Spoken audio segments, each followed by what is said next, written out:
Hi hello नमस्कार good morning आपल्या नवीन एका व्हिडिओमध्ये। आणि आज नाश्त्याची तयारी चालू आहे। आज नाश्त्याला आहे इडली। तर एक राऊंड झालेला आहे, म्हणजे एक दाणा नारळ चटणीसाठी सोलाई चाललेली आहे मी टेरेसवरती। तर आपल्या चॅनलवरती नवीन असाल तर प्लीज सबस्क्राईब करा आणि व्हिडिओ कंटिन्यू करा। आणि सगळ्यांना होळीच्या खूप खूप शुभेच्छा। आणि तर आता जाऊन येऊया आपण वरती, नारळ क्लीन करून घेऊ, मग बाकीचं चटणी वगैरे म्हणजे गरम गरम। तर चल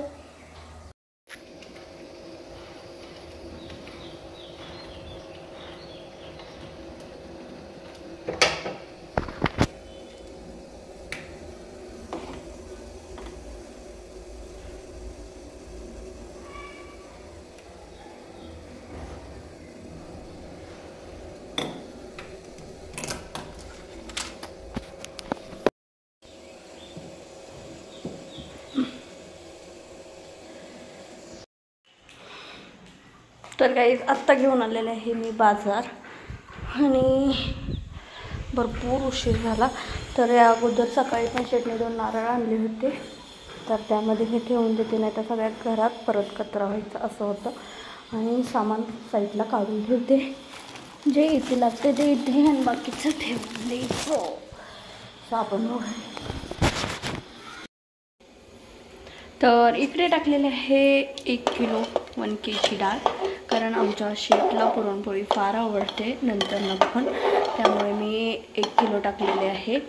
आणि म्हणजे थोडे जास्त झाले तर झालं, कारण लागतं इकडे तिकडे द्यायला, नैवेद्य वगैरे करायला। स्वतः शिजवून देते तिला मस्त, तोपर्यंत इकडची कामं आवडते हे नाश्त्याचं। आणि मोड आलेले मटकी आता फ्रीजमध्ये ठेवून देते।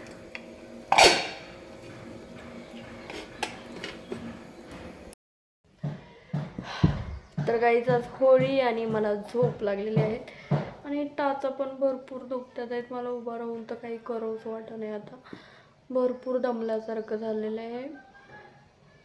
पण आज पोळ्या बनवायच्यात, डाळ टाकलेली आहे शिजायला, पण आणखी काही शिजली नाही।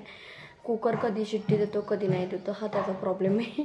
आणि गव्हाचं मला उसनं पीठ घ्यावं लागेल, कारण आमच्या गव्हाचं पीठ अजिबात बरोबर नाही आहे, पोळ्या तर होतच नाही त्याने, त्यामुळे।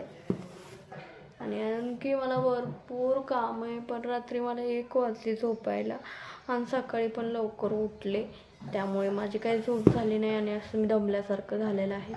पण अगोदर स्वयंपाक डन करते आणि मग झोपले तरी काही नाही, कारण शेट आणि त्यांच्या मामाचा मुलगा आहे जेवायला, वेळेवर जेवण द्यावंच लागेल, त्यामुळे मला अगोदर करावं लागेल। पण मी असली थकले ना, लोळं असं वाटते मला, फक्त असं म्हणजे चेहऱ्याकडे बघून वाटत असं मी किती थकले।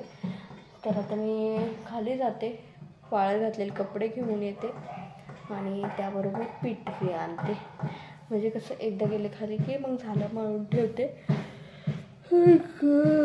हो जांभळ्या येतात इथं। तर घेतलेलं आहे मी पीठ मळायला, आणि मी थोडे यावेळेस हळद टाकलेले आहे, जेणेकरून पोळ्या अशा पिवळसर यावं म्हणून। तर मी पीठ आणलेलं आहे, एवढा डब्बा आणला आहे उसना। तर चाळण राहिलेली घ्यायची ती घेते, आणि मग मळते। आणि तेल किटली घेतली, कारण तेल लावून मळून घ्यावं म्हणून। तर चला घेते मळून।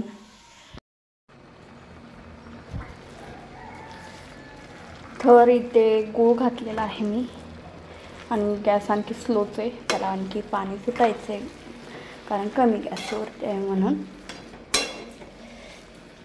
सो कशी होती पुरणपोळी काय माहिती आज। आणखी सूट बडीशेप वगैरे टाकायची राहिलेली आहे, बारीक करायची, म्हणजे म्हटलं गुळाचं पाणी आटलं की टाकून देऊया।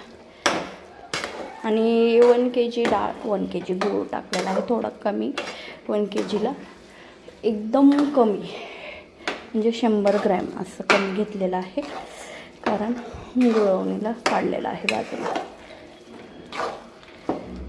आता मस्त पुरण परतायचं।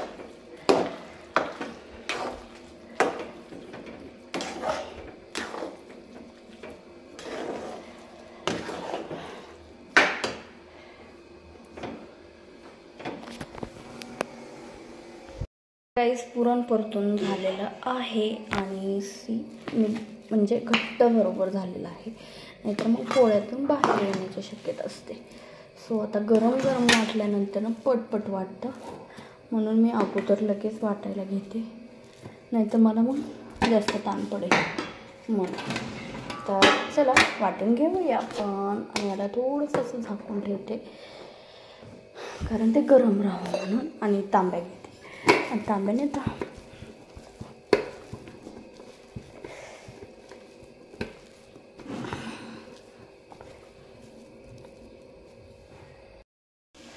तर गाईस पापड, नाचणीचे पापड, तांदळाचे पापड, उडदाचे पापड, कुरडई तळून झालेले आहे. आणि इकडे आपलं चाललेलं आहे भाज्याचा घाणा. आणि मी झाऱ्या ठेवलेला आहे पाण्यात. आता तड वाजत बघायला खूप हे बघा. आणि आम्ही शक्यतो नाही करत बरं का हे सगळं, पण एक आमच्या इथे पाहुणा आलेला आहे, सो त्यांच्यासाठी मी बनवलेलं आहे एवढं. आणि मी आता कमी गॅसवरती भजी तळत इकडे पोळ्याचं घेते लाटायला.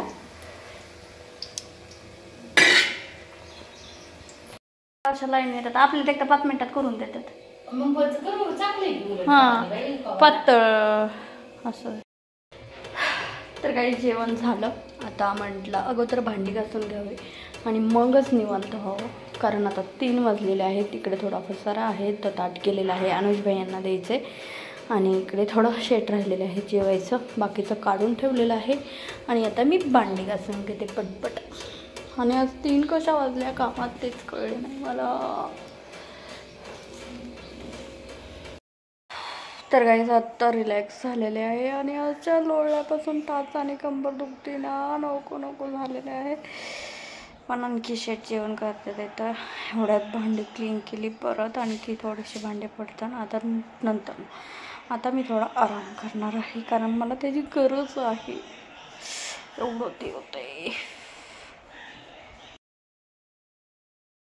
तर आता आम्ही निघालेलो आहे होळीला मंदिरात, कारण आमच्या इथे मंदिरात असल्यामुळे काही घरी होळी करत नाही, त्यामुळे मंदिरातच जावं लागतं. आणि ही आहे मंदिराची होळी. घरचं आवरलं त्यानंतर आम्ही पोचलो आहे मंदिरात. इथे वीरवाडीमध्ये मंदिर आहे.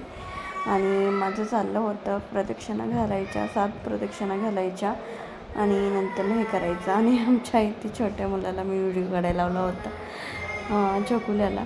एवढं काही असं क्लिअरली आलं नाही आहे, पण मुलं प्रयत्न करतात. पण मुलांना जास्त व्हिडिओचं हे असतं. आणि तिथून जवळून जाताना एवढा अशी शेक बसायचा ना होळीचा, भरपूर असं शेक बसायचा. आणि मला तर 7 राऊंड करायचे होते, मग आमच्या आत्यांनी 1च राऊंड केला.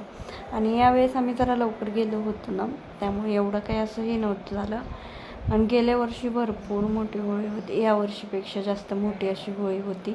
आणि मी चेंज पण नाही केलं, साडी वगैरे आहे अशा ह्याच्यात गेले मी होळीला. तर असं तुम्ही कंटिन्यू करा.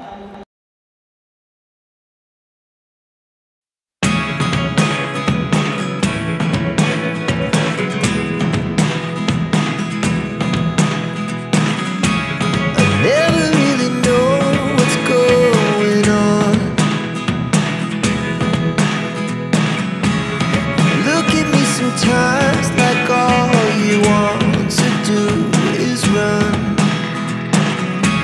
Hear me out,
गाईज आजच्या ब्लॉगची एंडिंग इथेच करते. व्हिडिओ आवडला असेल लाईक करा, चॅनलला सबस्क्राईब करा. भेटूया नेक्स्ट व्हिडिओमध्ये. तोपर्यंत बाय.